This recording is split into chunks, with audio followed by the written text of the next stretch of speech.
Imagine a book that exists in our world but does not seem to belong to it. It is a physical object you can touch, held in a climate-controlled vault at Yale University, yet it remains as distant as a star in a far-off galaxy. For 6 centuries, this collection of vellum pages has sat in total silence, written in a language that no human being has ever been able to read, decorated with plants that have never grown in our soil.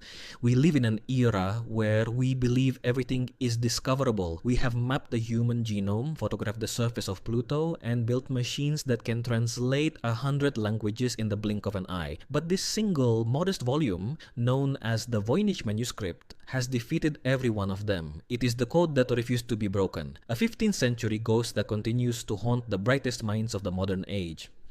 The story began in 1912, when a rare book dealer named Wilfrid Voynich discovered the manuscript tucked away in a Jesuit library in Italy. It was a strange, undecipherable mess of elegant calligraphy and surreal illustrations. There were no names, no dates, and no clues as to who had written it. To Voynich, it looked like a treasure map to a forgotten world. To the rest of history, it became the ultimate intellectual puzzle. The illustrations alone are enough to make a scientist's head spin. One section appears to be a botanical guide, but the flowers and roots depicted do not exist in any known taxonomy. Another section shows celestial maps with stars that do not match our night sky, and strange circular diagrams where miniature women bathe in green pools connected by a complex plumbing of pipes. It feels like a dream, recorded by someone who had spent their life in another dimension. During the height of World War II, the greatest codebreakers in the world took a break from deciphering Nazi communications to look at the Voynich script. These were men and women who understood the mathematical bones of language. They analyzed the frequency of the symbols, looking for the telltale patterns of English, Latin, or Greek. They found that the words in the book follow a natural rhythm, a linguistic law called Zipf's law, which governs every real human language. This discovery was terrifying because it meant the book wasn't just a collection of random gibberish. The text has a structure, it has a syntax, it has a soul. If you look at the pages, the handwriting is fluid and confident, written without a single hesitation or correction. Whoever wrote this wasn't struggling to invent a code on the fly. They were writing as if the language was as natural to them as your own breath is to you. Carbon dating eventually proved that the parchment was created between 1404 and 1438 during the early Italian Renaissance.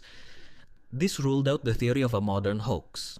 It meant that a human being in the 1400s sat down with a quill and ink and spent months, perhaps years, recording a massive volume of knowledge that they knew no one else would ever be able to understand. It is an act of a profound loneliness or incredible secrecy. In recent years, we have turned our most powerful artificial intelligence toward the pages. We fed the script into neural networks, asking the machines to find a bridge between the Voynich characters and any known tongue. The AI suggested links to Hebrew, then to an extinct form of Mexican dialect, and then to a coded shorthand. But every time a researcher claims to have solved it, the theory falls apart under the weight of the book's internal consistency. The code is simply too perfect. Some scholars have suggested a surprising possibility that the book isn't a code at all, but the world's first and most complex constructed language. Long before Tolkien built the world of Middle-earth, someone may have designed a complete linguistic system from scratch, perhaps to hide scientific discoveries that would have been seen as heresy by the church. If this is true, the book isn't hidden behind a cipher, it is hidden behind the wall of a pure imagination. The deeper implication of the Voynich Manuscript is what it says about us. We are a species that thrives on the belief that the universe is an onion, and if we just keep peeling, we will eventually reach the core of the truth. We hate the idea of an uncrackable safe, but this manuscript stands as a monument to the things we might never know. It suggests that there are pockets of human history that have simply evaporated, leaving behind artifacts that we have lost the context to understand. If we ever do break the code, the answer might be mundane, a collection of herbal recipes or a philosophical diary. But there is a certain beauty in the mystery remaining unsolved. As long as it is unread, the manuscript can be anything we imagine it to be. It is a mirror that reflects the curiosity of every generation that looks into it. The Voynich Manuscript remains on its shelf,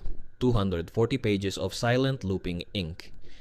It is a reminder that even in a world of total information, there are still secrets that belong only to the past. It is the code no one can break, not because it is too complex, but because the person who wrote it is the only one who ever held the key, and they took it with them to the grave 6 centuries ago.